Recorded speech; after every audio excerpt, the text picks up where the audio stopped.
안녕하십니까. 법과 통하면 행복으로 통한다. 통통 법률아 놀자의 박준입니다. 오늘도 저와 함께 법 이야기를 전할 네 분 소개합니다. 안녕하세요. 안녕하세요. 안녕하세요.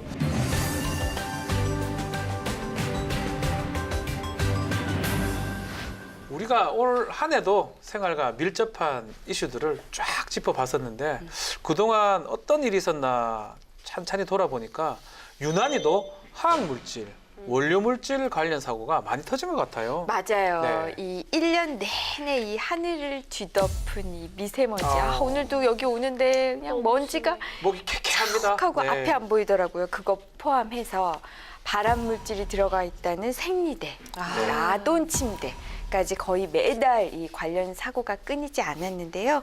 상황이 이렇다 보니까 당연히 국민분들도 불안감이 커질 수밖에 없을 텐데 실제로 통계청이 2018년 사회조사 결과를 발표했는데요. 거기서 보니까 우리 사회의 가장 주된 불안 요인으로 범죄 발생이 1위로 꼽혔고요. 이게 약 20.6%예요. 바로 뒤이어서 국가 안보가 18.6%였습니다. 그 뒤를 바로 환경오염, 이야. 13.5%로 꼽혔는데요. 이게 2년 전 조사와 비교하면 환경오염에 대한 우려가 무려 7.7% 증가한 건데 이게 모든 그 우려 요소 중에서 가장 큰 폭의 증가율을 보인 거라고 합니다. 그만큼 공포감이 생겼다는 거죠? 네, 특히 저도 아이가 생기면서 네. 이런 환경에 대해서 많이 두려워지고 무서워져요.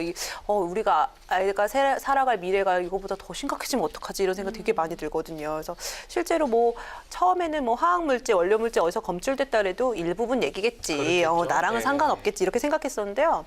제 지인이 그 외 화재로 문제가 됐던 기종의 차량을 타고요. 그 차요? 본인이 쓰던 침대에서 라돈이 나왔다는 거예요. 이렇게 걸릴 확률도 상당히 물론 낮지만 실제로 제 주변에 이런 분이 있더라고요. 너무 황당하고 도대체 내가 뭘 믿고 소비를 해야 될지 모르겠다. 제 이런 마음이 말씀 다 아플 지경인데요. 하시더라고요. 네, 마음이 정말 아픕니다. 남일이 아니다는 생각이 들었습니다. 저도 라돈 침대 사태를 보면서 우리 집 침대는 괜찮나라는 좀 생각도 들더라고요. 사실 요새 워낙 이제 별일이 다 있다 보니까 예전보다는 더 신경 쓰려고 하기는 하는데 네. 사실은 신경 쓰지 못했던 그냥 생각지도 못했던 문제들이 막 여기저기서 이제 터지다 보니까 당장 뭐 하나하나 의심하면 끝도 없잖아요. 좀 막막하다는 생각도 많이 드는 것 같고요. 뭐 먹는 거라든지 쓰는 거라든지 뭐 입는 거라든지 되게 다 꼼꼼하게 따져봐야 되는 것 같아요. 당연히 신경을 써야겠죠. 근데 뭐 유해 물질 종류가 사실 얼마나 많겠습니까? 뭐 그런데 일반 소비자들이 화학자도 아니고 그걸 기사로 사실 접할 뿐이거든요. 그래서 그냥 막연한 두려움, 공포심 이런 것만 갖고 있는 상태인데 특히 라돈 침대 같은 경우에는 이 문제가 된 매트리스에서 기준치의 최다 9배가 넘는 수치가 나오기도 했다고 그래요. 이로 인해서 뭐 호흡기 질환을 비롯해서 폐암 환자까지 나오는 실정이어서 저는 정말 피해 사례가 다양한 걸 보고서 무서운 생각이 들더라고요. 소비자 입장에서 그런데 할 수 있는 거라고는 뭐 쓰던 침대 버리는 거, 뭐 아니면 바꾸는 거, 그 정도밖에 없으니까 정말 답답한 노릇 아니겠습니까? 네, 여전히 찝찝하고 불안한데요. 해당 사태 이후에 라돈 포비아라는 말까지 생겨나서 이러한 공포는 생활 전반으로 확산을 되고 있습니다. 자, 그래서 오늘은 원인이 무엇인지 또 해결책은 없는 건지 이 얘기를 해보려고 합니다. 자, 먼저 어떤 법을 봐야 됩니까? 네, 오늘 우리가 살펴볼 법은 한 개입니다. 네. 한 개예요. 바로 생활 주변 방사선 안전관리법인데요. 변호사 한 15년 하는데 처음 들어보는 거. 네, 맞아요. 사실 저도 오늘 이 시간 처음 보는 그 법률입니다. 네. 우리가 줄여서 생활방사선법이라고도 하는데요. 이 법 이름에서 알 수 있듯이 이 법의 목적은 생활 주변에서 접할 수 있는 방사선의 안전 관리에 관한 사항을 규정해서 국민의 건강과 환경을 보호해 삶의 질을 향상시키고 공공의 안전에 이바지함을 목적으로 2011년 7월 25일에 제정된 법률입니다. 네. 이 법에서 정한 생활 주변 방사선이 뭔지 아직 감이 안 오시죠? 양 변호사님 소개해 주실 거예요. 제가 소개를 해드리겠습니다. 이 법에서 관리 규제하는 생활 주변 방사선은 뭐냐면요. 총 3가지 가지가 있는데요. 먼저 첫 번째로 원료 물질, 공정 부산물, 그리고 가공 제품에 함유된 천연 방사성 핵종에서 방출되는 방사선입니다. 굉장히 어렵죠. 어렵습니다. 두 번째는요. 그리고 태양 또는 우주에서 대기권으로 입사되는 방사선을 얘기를 하고요. 마지막으로 세 번째는 국내나 국외에서 수집되어서 판매되거나 재활용되는 그 고철에 포함된 방사성 물질에서 방출되는 방사선을 얘기합니다. 네. 원료 물질, 방사성 물질. 참 어려운데요. 쉽게 말하면 라돈 침대, 뭐 그 생리대, 검출된 생리대 그런 물질 말하는 거 아닌가요? 맞습니다. 네. 사실 현행법상 어떤 물질이 어떻게 관리되고 있는지 저도 사실 하나도 모르겠거든요. 오늘 보완할 점은 없는지 알아보면 좋겠습니다. 네. 오늘의 법 관련해서 20대 국회 발의안은 어떻게 되나요? 네, 이 생활방사선법은요, 현재까지 총 16건이 발의가 됐고요. 모두 네. 계류 중인데, 오늘 우리가 살펴볼 원료 물질, 이 방사성 물질, 즉 라돈하고 관련된 법은 지난 5월에 이 라돈 침대 사태 이후에 많이 발의가 됐습니다. 현행법에 라돈을 명시적으로 표시하거나 아예 사용을 금지하자, 이런 내용들의 법안이 나와 있습니다. 네, 지난 국감장에 이 폐암 투병 중인 이 라돈 침대 피해자가 출석을 해서요. 네. 피해자만 있고 가해자는 없는 이런 사태가 다시는 일어나지 않게 해달라고요. 울면서 호소하던 모습이 잊혀지질 않는데요. 그렇죠. 네. 지금 계류 중인 법안들이 좀 속히 논의될 수 있도록 오늘 관심을 갖고 의견을 한번 보태봤으면 좋겠습니다. 네, 본격적인 이야기를 시작하겠습니다. 저는 사실은 잘 몰라요. 제가 물건을 구입하거나 뭐 침대를 사거나 하지 않기 때문에 또 생리대를 잘 모릅니다. 그렇죠. 그러다 보니까 저는 잘 모르는데 저희 집에 있는 아내는, 제 처는 상당히 관심을 많이 갖고 있더라고요. 그럼요. 이 주부로서 또 네. 이 가족의 건강을 책임지는 그 엄마, 아내로서는 당연히 신경을 갈 수밖에 없을 텐데요. 저 또한 마찬가지예요. 저도 주부가 되고 엄마가 되고 아내가 된 이후부터는 더 신경을 많이 쓰는데 특히 가습기 살균제 사건처럼 이런 화학 물질로 인한 어떤 피해는 당장 눈앞에 보이지 않잖아요. 그렇죠. 그리고 느껴지지도 않아요. 아무 맛도 안 알 수도 나고 없어요. 어떤 네. 증상도 없는데 이게 쌓여서 결국 사망에까지 이르게 하는 정말 끔찍한 결과를 가져오다 보니까 어떤 막연한 공포감이 생기는 거예요. 맞아요. 지금 나한테는 아무 증상이 없는데 이거 진짜 괜찮은 건가 하는 생각이 들다 보니 물건을 구입할 때도 저는 조금 더 비싸더라도 네. 이게 유럽 인증, 특히 우리나라보다 유럽 인증이 유럽. 좀 어렵다고 하잖아요. 네. 그러니까 유럽 인증 마크를 획득한 거, 메이드 인 유럽, 약간 이런 거에 더 손이 가게 되더라고요. 유럽까지 가나요? 와. 그렇군요.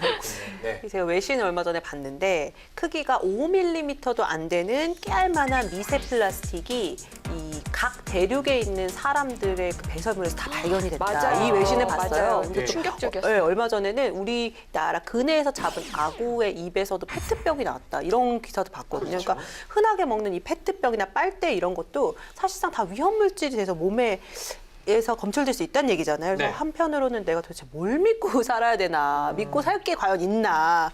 또 한편으로는 아예 무력하게 신경 쓴다고 살아도 어차피 다 노출되는 거 아닌가 이런 생각이 들기도 그렇죠, 하고요. 진짜. 네, 일단 뭐 할 수 있는 방법은 임 변호사님 말씀하신 대로 최대한 뭐 유기농을 쓴다든지 화학 물질을 피해 본다든지 하는 건데 그게 세상 제 맘대로 되는 일은 또 아니지 않습니까? 맞습니다. 내가 입는 또 내가 먹는 거 또 원료 물질, 방사능 물질 얼마나 많은지 뭐 알 수가 없는 상황이거든요. 자, 이제 이런 불안감이 어디서부터 시작된 겁니까? 이게 우리가 매일같이 입고 쓰는 거에서 검출되다 보니까 네. 우리 생활이 너무 밀접하다 보니까 이렇게 불안감이 생기는 것 같아요. 일단 뭐 평소에 제가 쓰는 것부터 예를 들어보면요. 지난 3월에 여성들이 많이 쓰는 이 화장품에 중금속의 일종인 안티몬이 허용 기준을 초과한 것으로 나타나서 굉장히 충격이었죠. 이 안티몬이 어떤 성분인지를 보면요. 비소와 유사한 독성을 가지고 있어서 피부에 접촉하게 될 때에는 가려움증이라든지 뭐 수포 등을 동반한 접촉성 피부염을 유발할 수가 있고요. 그리고 흡입하거나 이게 섭취하게 되면 구토라든지 뭐 아니면 두통, 호흡기계 염증을 유발하는 발암 물질입니다. 근데 이거를 매일같이 쓰고 있었다라고 생각하면 정말 좀 끔찍하다는 생각이 들어요. 제 같은 경우는 이제 원래 화장품 안 쓰다가 요새 방송 출연하면서 화장을 하지 않으면 밖에 뭐 좀 못 나갑니다. 남자에도 불구하고. 근데 너무 기분이 안 좋아요. 이 화장품은 매일 바르잖아요. 맞아요. 매일 바르기도 하고 만약에 인체에 유해한 물질이 함유돼 있다면 그 피해가 상상을 초월할 것 같다는 생각이 많이 드는데요. 네. 그래서 만들 때부터 좀 경각심을 가져야 되지 않을까 이런 생각이 많이 들어요. 맞습니다. 근데 피부에 직접 사용하는 이런 게 또 있습니다. 기금속이 아닌 일반 가죽 그리고 금속, 합성 수지 등을 활용해서 만든 패션 팔찌 있지 않습니까? 이 팔찌에서도 정부의 제한 기준을 초과한 양의 납과 카드뮴이 검출이 됐는데요. 이야. 납 같은 경우에는 빈혈과 근육 약화 등을 유발을 할 수 있고요. 바람 등급 2 비군으로 분류가 됩니다. 카드뮴은 폐와 신장 질환을 유발할 수 있고 납보다 바람 위험도가 높은 1군으로 분류가 됩니다. 네, 지금 1군, 2A군, 2B군 말을 했는데요. 1군은 과학적으로 암 유발 사실이 입증된 걸 말하고 2A군, 2B군은 과학적으로 입증은 안 됐지만 인체에 암을 유발할 것으로 의심되는 그런 물질을 말하는 것이죠. 네, 맞습니다. 그런데 이렇게 위험한 물질들이 뭐 일부 제품에선 정부의 그 기준, 제한 기준을 최대 720배소나 넘는 양이 납 같은 게 검출이 됐다고 하니까 정말 충격적인 거죠. 네. 720배 말이 안 나오네요. 720배. 저는 그래도 여성 입장에서 가장 충격적인 거는 생리대라고 맞아요. 생각을 해요. 맞아요. 피부에 완전히 접촉을 하고 네. 게다가 또 굉장히 민감한 부분이기 때문인데요.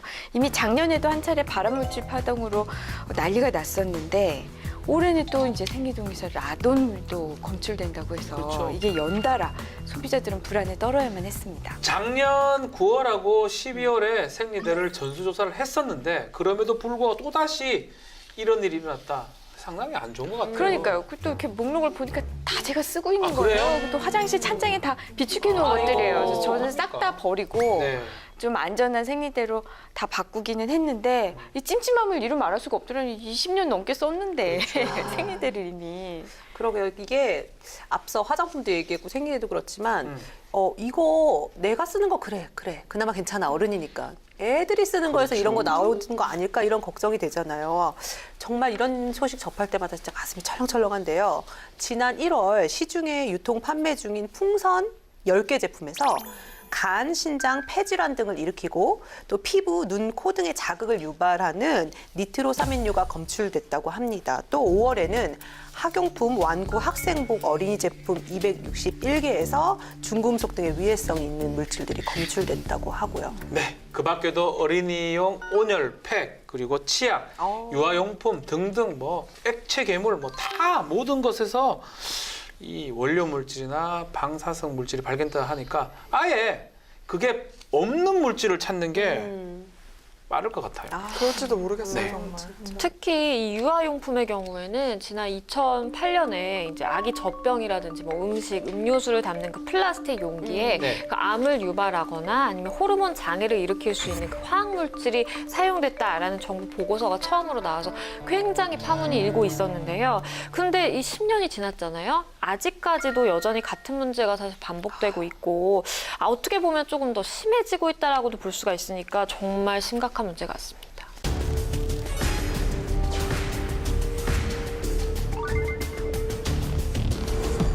통통 법률에 놀자 오늘은 생활 방사성 관련된 법에 대해서 알아보고 있습니다.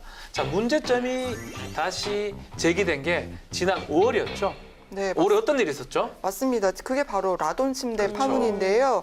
지난 5월이었습니다. 한 방송국의 보도로 일부 침대에서 다량의 라돈 물질이 방출이 됐다는 사실이 처음 알려졌는데요.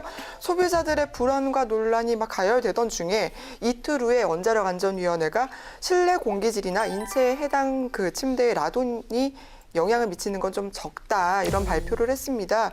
그런데 또다시 며칠 후에 1차 조사 결과를 완전히 뒤엎는 2차 결과를 발표해서 정말 논란이 됐었습니다. 맞습니다. 해당 업체가 판매한 침대 7종이 생활 주변 방사선 안전관리법상의 가공 제품 안전 기준에 미흡해서 행정 처분으로 다 수거하는 그런 명령을 내렸었죠. 네, 맞습니다. 10년을 넘게 네. 쓴 소비자도 있더라고요. 근데 고작 행정 조치라니 정말 무책임한 업체도 업체고 뭐 무디게 대응하는 정부도 그렇고 피해자들이 이제 직접 움직이기 시작한 거죠.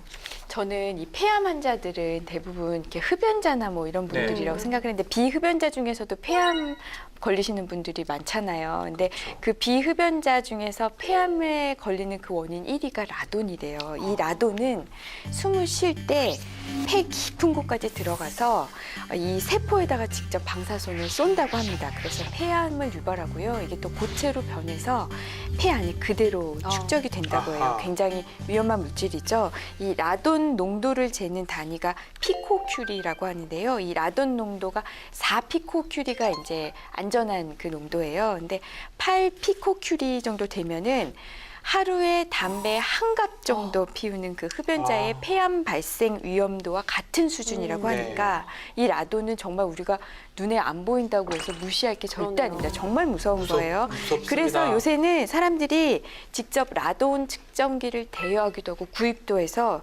집마다 측정을 하기 시작하시더라고요. 네, 저희 지인도 보니까 이 라돈 때문에 걱정이 돼서 이것을 대여하기 위해서 구청에 가서 신청을 했는데요. 번호가 몇백 번 대기 번호가 있더라고요. 그만큼 많은 사람들이 이거에 대해서 관심을 갖고 있습니다.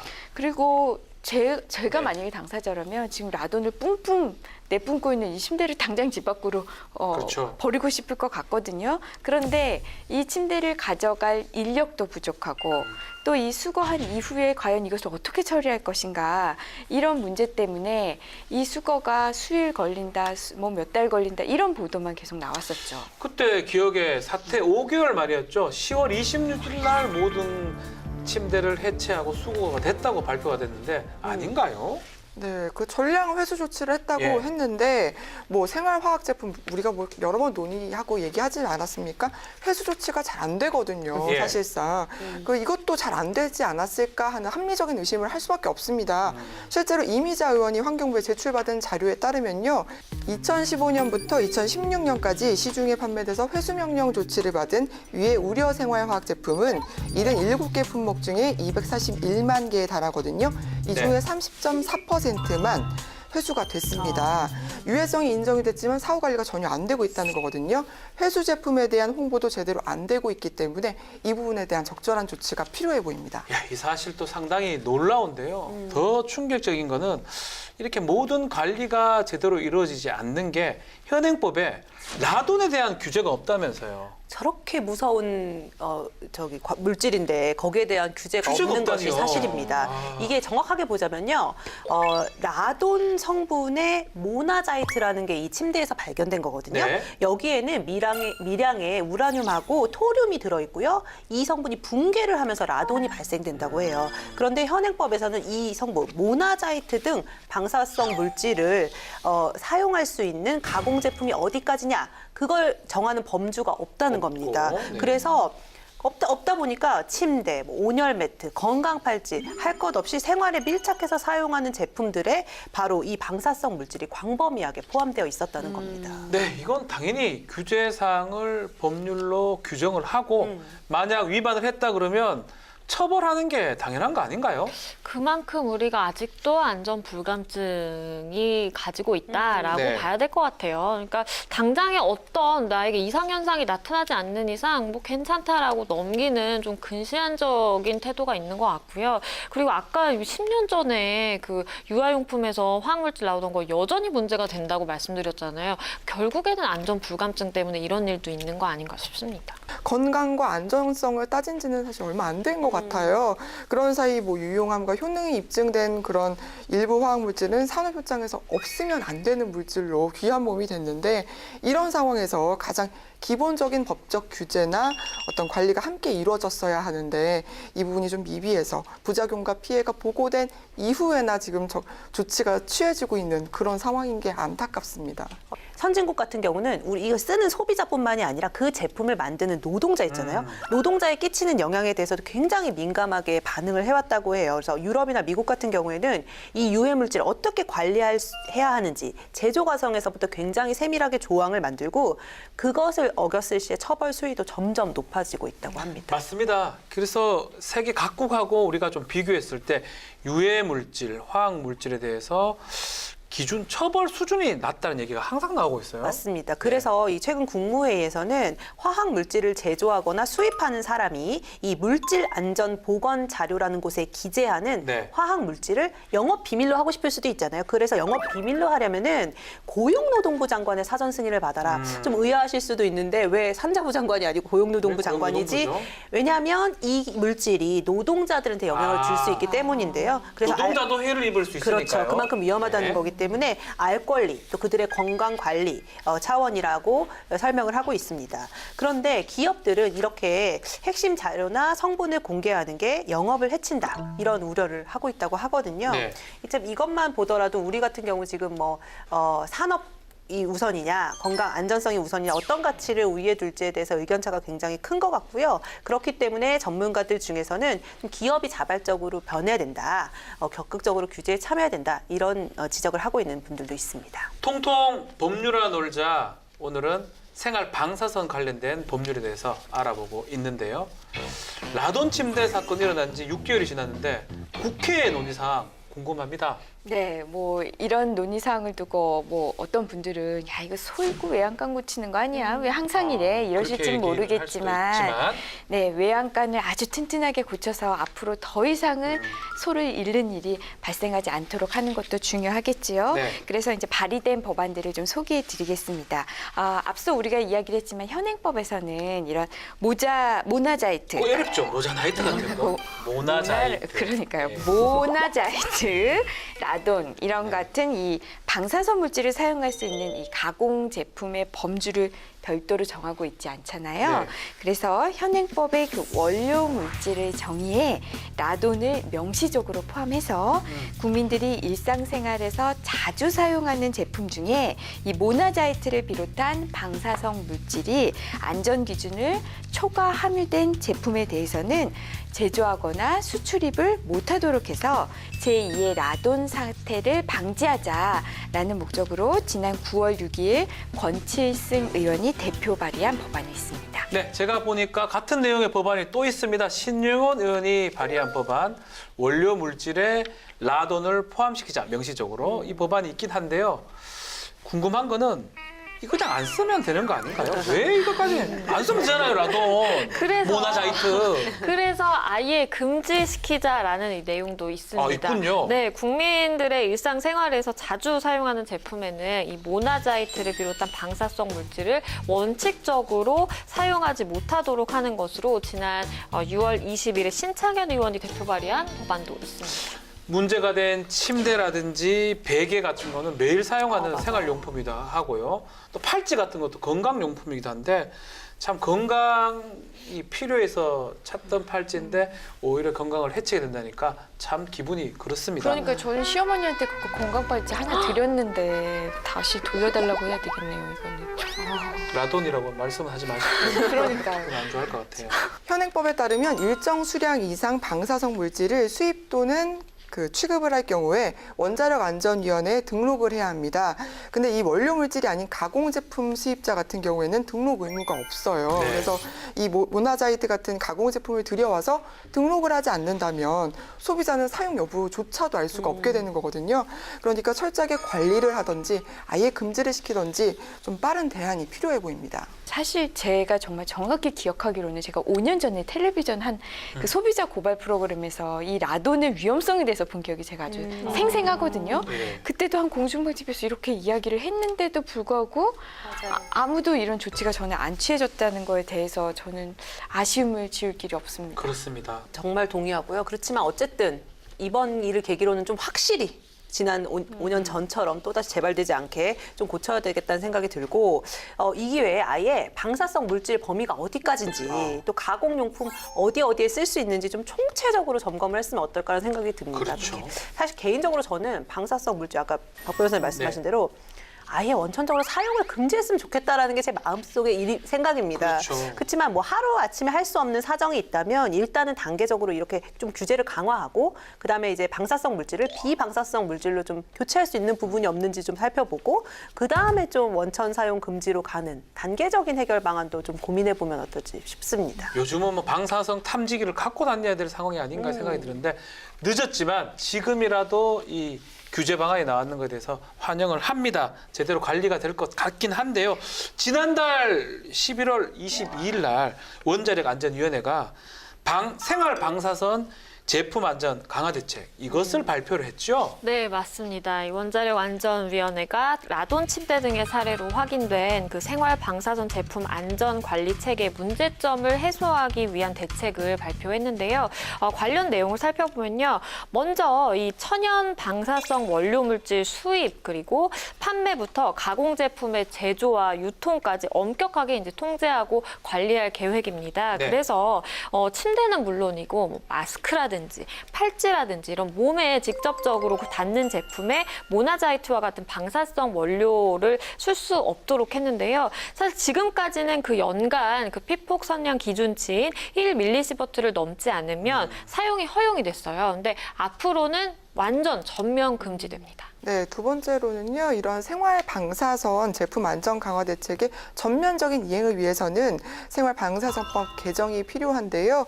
원자력안전대책위원회는 이 대책이 차질 없이 수행이 될 수 있도록 올해 말까지 법을 개정하는 한편 하위 규정 정비 또한 내년 상반기까지 완료를 하고요. 네. 내년 하반기부터는 강화된 생활 방사선 안전 대책을 본격 시행할 예정이라고 밝혔습니다. 네, 또한 법령 개정 이전이라도 지금 사각지대에 놓여 있는 곳이 있어요. 해외에서 구매한 제품. 이것도 적극적으로 대체하겠다고 밝혔는데요. 결국 외국에서 샀다는 이유로 외면당했던 매트릭스나 침대 같은 경우도 보호를 받을 수 있게 되었습니다. 네, 어쨌든 이제 법 시행 전까지는 이 방사성 물질을 사용을 해도 이게 막을 방법이 없잖아요. 그러니까 빠른 법 개정이 우선 됐으면 좋겠고요. 또 이런 의견들도 있더라고요. 이 방사성 물질을 사용해서는 안 되는 그 제품의 범위가 네. 너무 좁다. 더 넓혀야 되는 거 아니냐. 이런 의견도 있고요. 이런 생활용품 외에도 대리석 마감재 같은 거 이런 제품에 대해서도 추가 대책을 마련해야 된다라는 목소리도 소개를 해드립니다. 네, 제 매제가 이 원자력 연구원입니다. 항상 원래는 한 번도 그냥 관심이 별로 없었는데 많이 물어봐요. 라돈 이 생각이 나고가 뭐가 방사선인지 라돈은 뭔지 사실은 이제부터 좀 공부를 좀 할 필요도 있지 않을까 네, 그 생각이 맞습니다. 드는데 네. 자 그러기 위해서 소비자한테 이 제대로 된 정보를 주는 게 가장 중요하지 않을까 이 생각이 듭니다. 박 변호사님 정말 저랑 똑같은 네. 생각하셨는데 이게 적혀 있다고 해도 이 물질이 뭐야? 모나자이트? 적혀 있다고 해서 뭔지 모르잖아요. 모자나이트, 모나자이트 헷갈리잖아요. 그렇죠. 라돈. 뭐가 좋은 건지 안 좋은 건지 해를 미치는 건지 아닌 건지 모른다는 거가 제일 큰 문제인 것 같고요. 또 하나는 개별 화학 물질이 안전하다고 하더라도 우리가 예를 들면 침대도 쓰고 팔찌도 차고 여러 가지로 하잖아요. 이런 물질들의 상호작용이 일어나서 또 위험한 정도가 달라질 수도 있다고 합니다. 이게 칵테일 효과라는 거라고 불리더라고요. 그래서 소비자가 관련 정보를 정확하게 아는 것이 정말 중요한 것 같고요. 이제 화장품만 쓰더라도 요즘에 이게 제대로 안 돼 있어서 뭐가 위험한지 모르니까 앱이 있어요. 그 화장품 명을 입력하면은 이 위해 정도가 어느 정도인지 분석해주는 앱이 있고요. 환경부도 이 화학 물질 정보 시스템 앱을 제공을 하고 있긴 한데 네. 조금 더 쉽게 좀 설명을 해줬으면 좋겠어요. 이게 이 정도 위험하면 어느 정도다 이렇게 그렇죠. 좀 설명을 해줬으면 좋겠고요. 상품 설명서 정말 깨알 많은 글씨로 써 있지 않습니까? 크게. 네, 이런 추가 정보들 크게 쓰는 것도 물론이고 10년을 쓰면 죽을 수 있으니 주의하세요. 그렇게 명확하게 써주면 좋겠지만 좋을 그렇게 것 안 같아요. 진짜 좋을 것 쓰겠죠. 어쨌든 그런 추가 정보를 작으면서 다 쓸 수 없어요 한다면은 좀 추가적으로 여기 가면 추가적으로? 볼 수 있습니다라는 좀 플랫폼도 있었으면 좋겠다는 생각이 들고요. 네. 맞아요. 일단 뭐 전성분 공개가 안 되는 생활용품도 아직까지도 굉장히 많은 것 같고요. 사실 소비자 입장에서 뭐가 좋은지 안 좋은지를 하나하나 다 찾아볼 수가 없기 힘들어요. 때문에 네.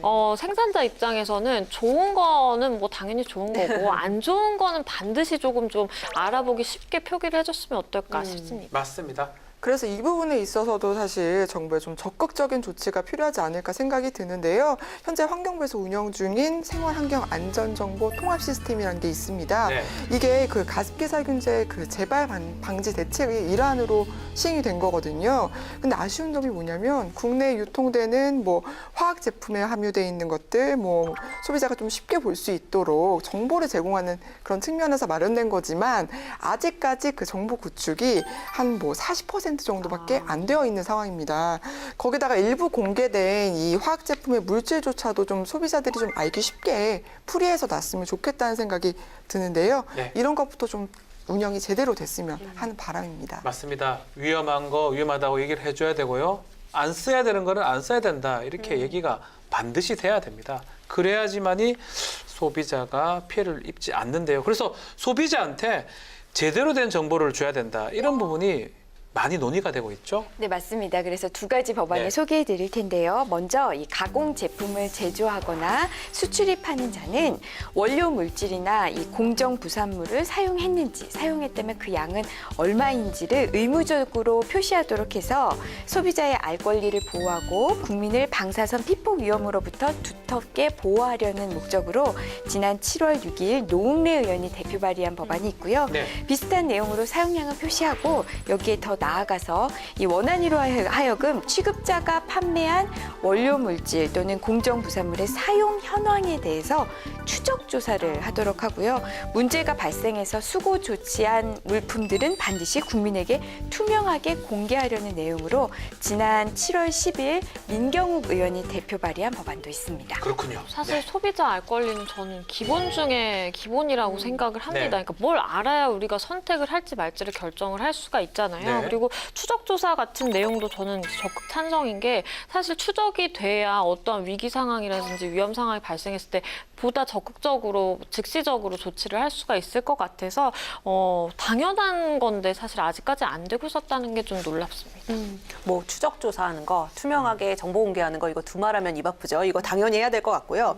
또 하나는 이런 식의 그 투명한 알 권리 보장이 결국은 기업을 또 변화시킬 수 있지 네. 않을까 생각이 드는데 예를 들면 소비자가 알 권리가 높아져서 이거 자연스럽게 구매하지 않을 거야. 이렇게 가면은 기업 입장에서도 많이 안 사네? 그렇죠. 방사성 물질 써서 안 되겠구나. 좀 비방사성 물질로 전환해야 되겠구나. 뭐 이렇게 최종적으로 기업의 선택까지도 영향을 미칠 수 있지 않을까 기대도 되고요. 네. 또 덧붙이자면 제가 이제 이 사태에 관심이 많아가지고 어허. 전문가 칼럼을 읽어보니까 방사성 물질의 가공 유통 과정을 감시할 수 있는 규제 인력은 한숨이 나올 만큼 빈약하다. 한숨이 나온다고요? 네, 이런 표현도 써 있더라고요. 이게 한숨하고 네. 그 지경이라는 건데요. 이게 실제로 국감 과정에서도 지적이 나왔습니다. 네. 이종걸 의원의 국감 자료를 보면요. 원안위의 경우에 생활 방사선과 방사성 원료 및 가공 제품 담당은 1명. 어휴. 그 산하 원자력 안전 기술원의 생활 방사선 측정 담당 2명. 어휴. 환경부의 국립환경과학원 라돔 담당 1명.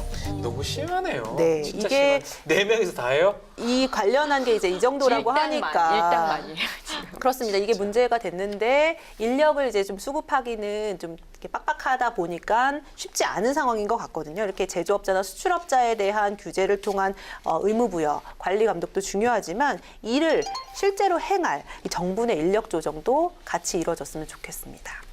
통통 법률에 놀자. 오늘은 생활 방사선 관련된 법에 대해서 알아보고 있습니다. 일각에서는 이런 얘기가 있어요. 너무 포비아 때문에 그 불안감이 더 불안감을 야기하는 게 아닌가 이런 얘기도 있는데 이거는 맞나요? 어때요? 화학물질 논란이 잇따르니까 사실 소비자 입장에서는 불안할 수밖에 없죠. 그런데 뭐 사람들이 이 건강과 안전을 염려해서 생활 화학용품 노출을 최소화하려고 노력을 하기도 하고 또 뭐 화학물질에 대한 혐오 현상, 기피 현상이 좀 심해지고 있기는 한데요. 이를 두고 케모포비아, 화학생활용품 공포증이라고 하는데 일부 전문가들은 이 화학물질에 대한 부정확한 정보 그리고 편견 이런 것들이 케모포비아를 무분별하게 확산시키고 있다라며 네.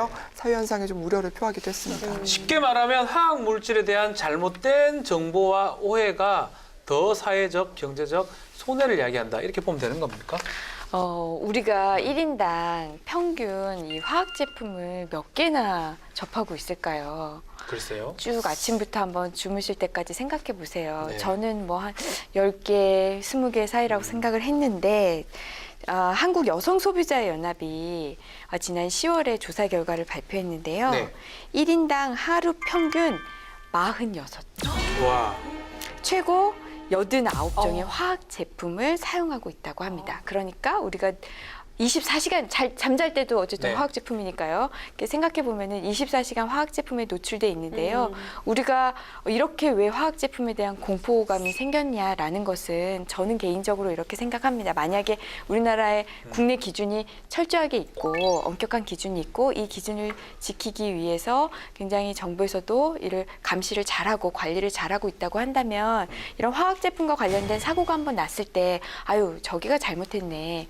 저 집만 잘못했네 이렇게 생각할 테지만 그렇죠. 그런 기준과 관리가 제대로 없는 상황에서 이런 문제 저런 문제가 자꾸 나오니까 야 이거 내가 지금 하루에 46개 정도 사용하고 있는데 이거 어디서 하는 터질지 거야? 모르겠다라는 불안감이니까 저는 이거는 불안감이죠.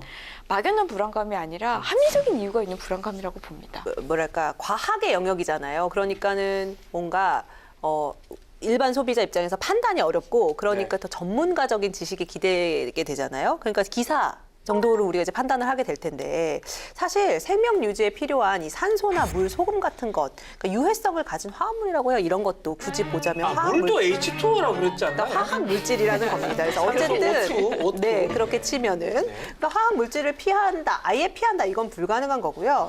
결국은 이제 그 나쁜 영향을 끼치는 화학 물질이 뭔가에 대해서 기업들은 또 투명한 공개를 해야 되겠고 과학계 같은 경우에는 이제 화학 물질의 위험성에 대해서 정확하게 평가를 내려야 되겠죠. 뭐 기업이랑 결탁해서 이걸 좀 영향을 약화시킨다거나 이제 이러면 안 되겠다 이제 이런 얘기가 되겠고요. 네. 또 정부는 또 이를 세계적으로 검증하고 기업에 대한 규제를 잘해야 되겠고 이제 여기에 이제 저의 역할도 포함되는데 미디어나 언론이 이런 생활 화학 제품에 대한 너무 위험을 또 부풀리지 않거나 혹은 또 너무 적게 깎아내리지 않게 정확한 전달을 하는 것도 중요한 것 같습니다. 네, 언론은 정확하게 전달을 해야 되는데 이 카더라, 소위 말하는 카더라만 믿고 뭐 저건 잘못됐다 하더라.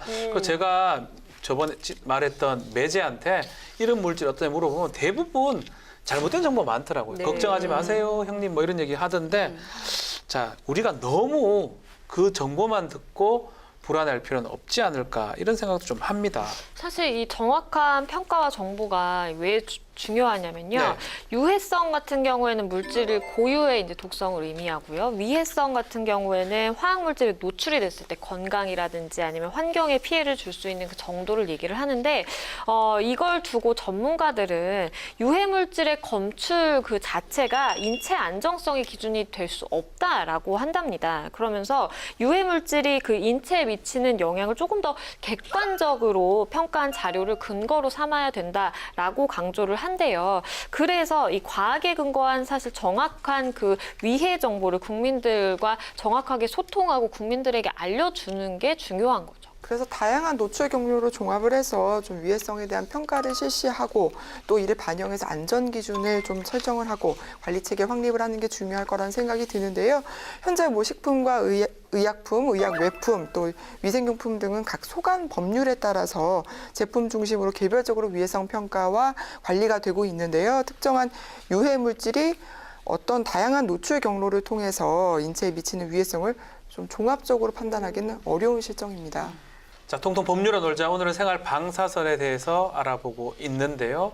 자, 케모포비아가 만연된 사회에서 부정확한 정보가 문제를 일으킨다는 거잖아요. 어떻게 하면 이런 것들을 해결할 수 있을까요? 네, 그래서 국회에서는 이에 대한 대책으로요. 이 식품과 의약품 등에 대한 종합적인 위해성 평가와 관리에 관한 사항을 별도의 법률로 제정을 해서요. 총괄 수행하는 체계로 전환하자는 것을 논의하고 있습니다. 그러니까 지금까지는 관련 법률이 없는 건데 새롭게 총괄적으로 법률을 하나 만들자, 근거를 만들자 이거네요. 그렇죠. 지금까지는 각 소관 법률에 따라서 네. 제품별로 이렇게 평가와 관리를 했다면 이제는 아주 종합적으로 해보겠다는 건데요. 그러니까 산발적으로 진행됐던 이런 위해성 평가를 체계적이고 총괄적으로 진행해서 상시 평가를 실시해 위해 제품으로 인한 피해를 예방하기 위한 건데요. 이에 식품, 의약품 등의 위해성 평가에 관한 법률안을 제정하려는 것으로 네. 지난 10월 30일 김승희 의원이 대표 발의했습니다. 네, 좀 더 법안의 주요 내용을 보니까요. 위해성 평가 기본 계획도 수립을 하고 또 위해성 평가 정책위원회 구성을 명시하고 있습니다. 개별적 파악하는 것보다 종합적으로 평가하고 파악하기 때문에 국민들의 일상생활에는 더 유익할 것이라 이렇게 판단이 됩니다. 맞습니다. 사실 지금 뭐 잘 관리가 되고 있다라고 볼 수가 없잖아요. 근데 총괄 수행 체계로 되면 그래도 뭔가 조금 더 체계적이지 않을까라는 생각이 들고요. 뭔가 컨트롤 타워가 생기는 거니까 아무래도 위기 대응 차원에서도 뭔가 발빠르게 할 수 있지 않을까라는 생각이 듭니다. 네. 그러기 위해서 사실은 현 상황에 대해서 뭔가 우리가 심각하다라는 것을 정확하게 더 인지를 하고 적극적으로 대응하려는 그 자세 표현의 일환 아닌가라고 생각이 듭니다. 제가 앞서서 칵테일 효과 말씀드렸잖아요. 네. 이 한 개 개별 제품들은 안전한데 내가 쓰는 전체 제품, 식품, 의약품 확대하면은 위험할 수도 있잖아요. 임 그렇죠. 변호사님 말씀하신 대로 하루에 쓰는 화학 관련 물질이 46개에서 많게는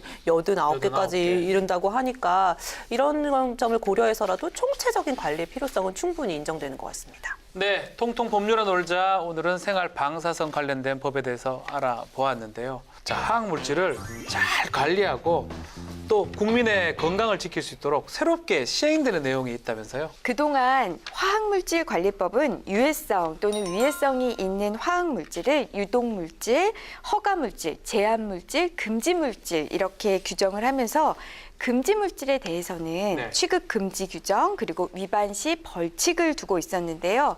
제한물질에 대해서는 취급 기준을 위반하는 행위에 대한 벌칙이 없었어요. 그렇죠. 여기서 제한 물질은 제가 말씀드리겠습니다. 제한 물질은 특정 용도로 사용되는 경우 위해성이 크다고 인정되는 화학 물질을 말합니다. 그래서 그 용도로는 제조, 수입, 판매, 보관, 저장, 운반 또는 사용이 금지하도록 지정된 것인데요. 제한 물질 목록 중에 눈에 띄는 게 있어요. 어린이 용품에서 검출돼서 논란이 됐던 노닐페롤, 이게 지정이 돼 있네요. 사실 그동안 뭐 벌칙이 없었다라는 거는 저는 사실상 아무도 이걸 지키지 않았다라고 봐야 그렇죠. 되는 거 아닌가 싶어요. 그렇죠. 제재가 있어야 그 금지된 그렇죠. 행위를 안 하죠. 네. 그래서 이 제한 물질을 사용이 제한되는 용도로 사용하는 것을 금지하고 이를 위반하는 경우엔 5년 이하의 징역 또는 1억 원 이하의 벌금에 처하도록 하는 내용으로 작년 12월 20일 강병원 의원이 대표 발의한 법안이 본회의를 통과했습니다. 네, 해당 내용은 지난 9월 13일부터 시행을 하고 있습니다. 국민 건강하고 직결되는 내용인 만큼 저는 처벌이 적절하다 이렇게 생각이 드는데요. 네, 저도 동감합니다. 네. 없었다는 게 좀 충격이기도 한데요. 지금 이제라도 생겼다고 하니 다행이라는 생각이 들고 경각심을 가지고 좀 취급을 했으면 하는 바람입니다. 이 우리가 앞서 말한 선진국 중에 유럽연합의 경우에 유럽연합 자체적인 제한 물질 목록이 여기도 있는데요. 네. 여기에 포함된 화학 물질에 대해서는 제품에 얼마만큼 포함됐는지 그 양에 상관없이 유럽 시장 출시 또는 사용이 제한되거나 전면 금지되는 처벌을 하고 있다고 하거든요. 네. 그만큼 이 제한이라는 것이 굉장히 확대되고 있는 추세입니다. 물론 이 유럽연합의 이 제한 물질 기준이 우리랑 굉장히 다르기는 하겠지만 어쨌든 제한이라는 게 사용될 수 있는 물품에만 있는 게 아니라 그렇죠. 처벌의 부분에서도 당연히 제한이 가해져야 되지 않을까 싶습니다. 이건 잘 모르겠는데 이 살생물 물질 또 살생물 제품에 대한 승인 제도가 도입이 됐다는 게 뭐죠? 맞습니다. 이 살생물제란 그 사람과 동물을 제외한 모든 유해한 생물 제거에 사용되는 물질로 비농업용으로 사용되는 살충제, 살균제, 소독제, 향균제가 포함이 되는데요. 네. 그간 이에 대한 승인 규정이 없어서 논란이 됐습니다. 이 살생물제에 대해서 승인제도 없는 게 지금 너무 충격적이네요. 그러네요. 우리가 집에서 많이 쓰는 이 모기약 같은 그러게요. 거. 그렇죠. 이거는 정말 그 예민한 사람 같은 경우에는 머리 아프다, 네. 눈 아프다 이렇게 호소하시는 분들 많거든요. 그만큼 독한데 이거에 대한 승인이 없었다니 너무 충격적이에요. 그렇습니다. 맞아요. 네. 또 일명 가습기 살균제 사고 이거 계기로 물질에 대한 국민의 관심이 증가했는데요. 관련된 법이 7년 만에 만들어졌네요. 네, 맞습니다. 앞으로 살생물 물질 및 살생물 제품에 대한 그 승인 제도를 도입을 해서 살생물제에 대한 사전 예방적 관리 체계를 마련하고요. 네. 생활화학 제품에 대한 체계적인 안전 관리를 위해서 그동안 그 화학 물질의 등록 및 평가 등에 관한 법률에서 규정해 오던 생활화학 제품에 대한 사항들을 그 생활화학 제품 및 살생물제 안전 관리에 관한 법률로 옮기도록 했습니다. 네, 좋습니다. 이 내용 내년 1월 1일부터 실행이 되죠. 네. 시행이 됩니다. 안전성이 입증된 경우에만 시장 유통이 허용된다고 하니까 다행스럽고요. 당연히 엄격한 기준도 마련이 됐을 거라 기대를 합니다. 네. 그리고 허위 과장 광고에 대한 부분도 있더라고요. 이 조항이 있던데 앞으로 소비자 오인도 많이 줄어들 것으로 기대가 됩니다. 이 법안의 내용만 보면요, 정말 잘 관리가 될 것만 같습니다. 그렇죠. 이대로만 됐으면 좋겠어요. 지금 계속 가습기 살균제 사태부터 지금까지 라돈, 생리대, 화학물질과 관련한 이슈들이 계속 터지고 있는데요.